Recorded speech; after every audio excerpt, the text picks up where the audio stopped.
મહાકાળ એજ્યુકેશનમાં આપનું સ્વાગત છે। આપ મારી ચેનલમાં જોડાઈ રહ્યો બદલ ખૂબ ખૂબ અભિનંદન। 5 માર્ચ 2025 કરંટ અફેર્સ। તો પ્રશ્ન 1, હાલમાં રાષ્ટ્રીય સુરક્ષા દિવસ ક્યારે મનાવ્યો છે? તો 4 માર્ચ, 1 માર્ચે શૂન્ય ભેદભાવ દિવસ, 1 માર્ચે માનવ સુરક્ષા દિવસ, 1 માર્ચે વિશ્વ સમુદ્ર દિવસ, 1 માર્ચે આંતરરાષ્ટ્રીય વ્હેઇકલ દિવસ, 2 માર્ચે વિશ્વ કિશોર સ્વાસ્થ્ય માનસિક દિવસ, 3 ફેબ્રુઆરી વિશ્વ વન્યજીવ દિવસ, 3 ફેબ્રુઆરી વિશ્વ શ્રવણ દિવસ। પ્રશ્ન 2, હાલમાં કયા ઋષિકોંડા વચ્ચે બ્લુ ફ્લેગનો દરજ્જો સ્થાયી રૂપમાં પાછો મેળવ્યો છે? તો વિશાખાપટ્ટનમ। પ્રશ્ન 3, હાલમાં કોણ 7મી વખત કાઉન્સિલ ઓફ ધ ઇન્ડિયાના અધ્યક્ષ બન્યા? આનંદ કુમાર। તો એસબીઆઈ લાઇફ દ્વારા બાબુ દંપતીને ડેપ્યુટી સીઈઓ નિયુક્ત કર્યા। એસ ચંદ્રશેખરને રતન ટાટા અને એન્ડોમેન્ટ ફાઉન્ડેશનના અધ્યક્ષ નિયુક્ત કર્યા છે। સબ્બીસાચીકરને આર્થિક વિકાસ માટેના સંસ્થાના નિર્દેશક નિયુક્ત કર્યા। એસબીઆઈને કાર્ડ અને સલીલા પાંડેને એમડીને સીઈઓ નિયુક્ત કર્યા। શશિકાંત દાસને પ્રધાનમંત્રી મોદીના પ્રિન્સિપલ સેક્રેટરી બનાવવામાં આવ્યા।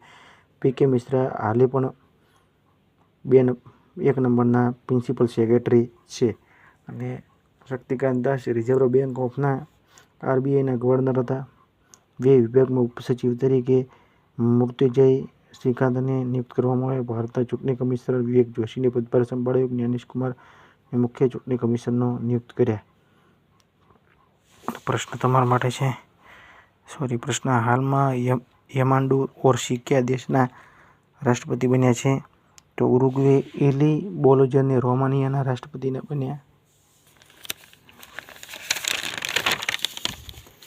કોન્સ્ટાઇન ટેલોસોલને ગ્રીસના રાષ્ટ્રપતિ બન્યા। અલેક્ઝાન્ડર લુકાશેન્કો બેલારુસના રાષ્ટ્રપતિની ચૂંટણી જીતી। માઇકલ માર્ટિન બીજી વખત આયર્લેન્ડના પ્રધાનમંત્રી બન્યા। જોન ડ્રામાની મહામહિને ધાનાના રાષ્ટ્રપતિના રૂપમાં શપથ ગ્રહણ કર્યા। ફ્રાન્કોસ બૈરુ ફ્રાન્સના રાષ્ટ્રપતિના નિયુક્ત કર્યા। એલેક્ઝાન્ડર ડિડિયર ફિલિપ્સને હેતીના નવા પ્રધાનમંત્રીના શપથ ગ્રહણ કર્યા। પ્રશ્ન 5, હાલમાં કયા રાજ્યના મુખ્યમંત્રીને એકલ મહિલા સ્વરોજગાર યોજના શરૂ કરી છે? તો ઉત્તરાખંડ। તો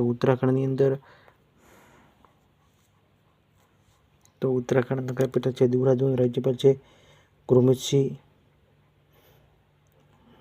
અને સીએમ છે પુષ્કરસિંહ ધામી। 38મો રાષ્ટ્રીય ખેલો પદકની તાલિકામાં સર્વશ્રેષ્ઠ છે સ્પોર્ટ કંટ્રોલ બોર્ડ ટોપ પર છે। પ્રધાનમંત્રી મોદીએ દેહરાદૂનમાં 38મો રાષ્ટ્રીય ખેલોનું ઉદ્ઘાટન કરવામાં આવશે। ઉત્તરાખંડ સરકારે કાર્બન ન્યુટ્રલિટી હાંસલ કરવા માટે આઇલેટ્સ સાથે સમજૂતા કર્યા। 38મો રાષ્ટ્રીય ખેલોની મશાલનું નામ તેજસ્વીની રાખવામાં આવ્યું। 8મો કૌતિક અને આંતરરાષ્ટ્રીય ફિલ્મ મહોત્સવ નૈનીતાલમાં શરૂ થયો। ઉત્તરાખંડ વન વિભાગને મહાભારત પર આધારિત એક ઉદ્યાન વિકસિત કર્યું। 10મો વિશ્વ આર્થિક કોંગ્રેસ આરોગ્ય એક્સપોનું આયોજન દેહરાદૂનમાં કર્યું। વરિષ્ઠ આઈપીએસ દીપમ શેઠને ઉત્તરાખંડના ડીજીપી નિયુક્ત કર્યા। જોશીમઠનું નામ બદલીને જ્યોતિર્મઠ ઉત્તરાખંડમાં આવેલું છે તેનું રાખવામાં આવ્યું છે। સમાન નાગરિક સંહિતા લાગુ કરવાવાળું દેશનું પ્રથમ રાજ્ય ઉત્તરાખંડ બન્યું। પ્રશ્ન 6, હાલમાં ક્રિસ્ચેસ્ટોકરના નવા ગઠબંધન કયા દેશના ચાન્સલર બન્યા? તો ઓસ્ટ્રેલિયા। પ્રશ્ન 7, હાલમાં 42મો રાષ્ટ્રીય રોઈંગ ચેમ્પિયનશિપનું આયોજન ક્યાં કરવામાં આવ્યું? તો ભોપાલ। પ્રશ્ન 8, હાલમાં ઇન્ડોર શોર્ટપુટ 16 મીટર પાર કરવાવાળી પ્રથમ ભારતીય મહિલા કોણ બની છે? તો કૃષ્ણા જયશંકર। 22 વર્ષીય કૃષ્ણા જયશંકરે 16.3 મીટર પાર કરવાવાળી પ્રથમ ભારતીય મહિલા બની। તેના પહેલા પૂર્ણા રાણે 15.54 મીટર રેકોર્ડ તોડ્યો। પહેલો પૂર્ણા રાણેનો રેકોર્ડ હતો 15.54નો, હાલ 16.3નો રેકોર્ડ કૃષ્ણા જયશંકરે કર્યો। પ્રશ્ન 9, હાલમાં કોને એચબીટીયુની લાઈફ અચીવમેન્ટથી એવોર્ડ મળ્યો છે? તો Dinesh Sahara. Forbes India leadership એવોર્ડ્સથી જય શાહને સન્માનિત કર્યા। સમીર કનોડિયાને CEO of the year award સન્માનિત કર્યા। સુનિલ ભારતી મિત્તલને બ્રિટેનના માનદ નાઇટહુડની ઉપાધિ મળી। એન ચંદ્રશેખરને બ્રિટિશ સામ્રાજ્યની સૌથી ઉત્કૃષ્ટ આદેશ સન્માન મળ્યું। હુરુન ઇન્ડિયાને ઓડોરાજ પી નારાયણને ફિટનેસ ઇનોવેશન માટે સન્માનિત કર્યા। રાકેશ રોશનને આઈઆઈએફએ દ્વારા ઉત્પાદી પુરસ્કારથી સન્માનિત કરવામાં આવ્યા। આટલા પુરસ્કારો મળેલા છે। ટોમ ક્રૂઝને પ્રતિષ્ઠિત એરોનોટિક્સનો મેડલ જીત્યો.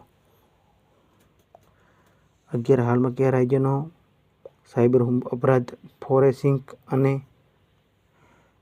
કાનૂન પર કાર્યશાળાઓ આયોજિત કરવામાં થઈ? તો પંજાબ. કેપિટલ છે ચંદીગઢ. સીમે છે ભગવત માન. રાજ્યપાલ છે ગુલાબચંદ કતરિયા. પંજાબમાં બધી સ્કૂલોમાં પંજાબી ભાષાનું ભણવાનું એલાન કર્યું. 14મી ખો ઇન્ડિયા જુનિયર પુરુષ રાષ્ટ્રીય ચેમ્પિયનશિપ જીતી પંજાબે અવૈધ કોલોનીઓને વિનિયમિત કરવા માટે કાનૂન પારિત કર્યો. 5 વર્ષની ઉંમરને માઉન્ટ કિલીમંજારો ચડવાનો નવો રેકોર્ડ તેગબિંદર સિંહે બનાવ્યો. પંજાબના પ્રારંભિક બાલ્યાવસ્થામાં શિક્ષાની નેવ વધારવા માટે આરંભ કાર્યક્રમ શરૂ થયો. લોકસભા ચૂંટણી માટે શુભમન ગિલને પંજાબના સ્ટેટ આઇકન બન્યા. બધી દુર્ઘટનાઓને હોટસ્પોટ મેપ કરવાવાળો પ્રથમ રાજ્ય પંજાબ બન્યું. પંજાબને હોર્સ ટ્રેપ સેવા માટે યોજના શરૂ કરી. હાલમાં પ્રશ્ન તમારા માટે છે. પ્રશ્ન 12. હાલમાં ખેલો ઇન્ડિયા વિન્ટર ગેમ્સનું 25મું ફેઝનું આયોજન ક્યાં કરવામાં આવશે? તો ગુલમર્ગ. પ્રશ્ન 13. હાલમાં પદ્માકર શિવાલકરનું નિધન થયું. તેઓ કોણ હતા? તો ક્રિકેટર હતા. 84 વર્ષના છે. ભારતના ક્રિકેટરના જનક તરીકે ઓળખવામાં આવે છે. કમેન્ટમાં તમને ઓમ શાંતિ કોમેન્ટમાં જવાબ આપજો. 300 કોમેન્ટ કરજો. 300 વિકેટ વનડેમાં મેચ ખેલવાવાળા 7મા ક્રિકેટર વિરાટ કોહલી બન્યા. વનડેમાં ઇન્ટરનેશનલ ક્રિકેટમાં સૌથી ઝડપી સદી 14,000 રન કરવાવાળો ક્રિકેટર વિરાટ કોહલી બન્યો. ભારતના સૌથી ઝડપી 200 વિકેટ લેવાવાળા બોલર મોહમ્મદ શમી બન્યા. Shikhar Dhawan ICC champion trophy 2025માં ઇવેન્ટ એમ્બેસેડર તરીકે નિયુક્ત થઈ. ઇંગ્લેન્ડના 4,000 આંતરરાષ્ટ્રીય રનવાળા ભારતીય ક્રિકેટર વિરાટ કોહલી બન્યો. ઇંગ્લેન્ડની ધરતીમાં, ઇંગ્લેન્ડની સામે ખાસ કરીને.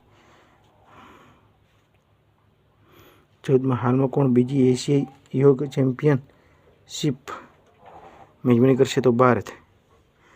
બીજી એશિયાઈ યોગાસન ન્યૂ દિલ્હીમાં ઇન્દિરા ગાંધી સ્ટેડિયમમાં ભાગ લેશે. કેન્સર પ્રભાવિત દેશોમાં સૌથી વધારે કેન્સર મૃત્યુદર ભારતમાં નંબર 1 પર છે.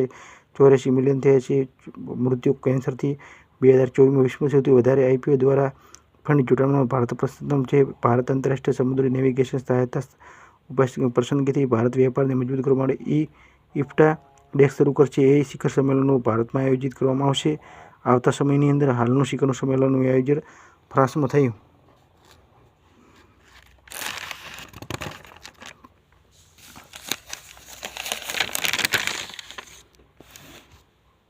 સો ગણા ગીગાવોટથી વધારે સૌર ઉર્જા ઉત્પાદન કરવાળું મહત્વપૂર્ણ ઉપલબ્ધિ હાંસલ કરવાળું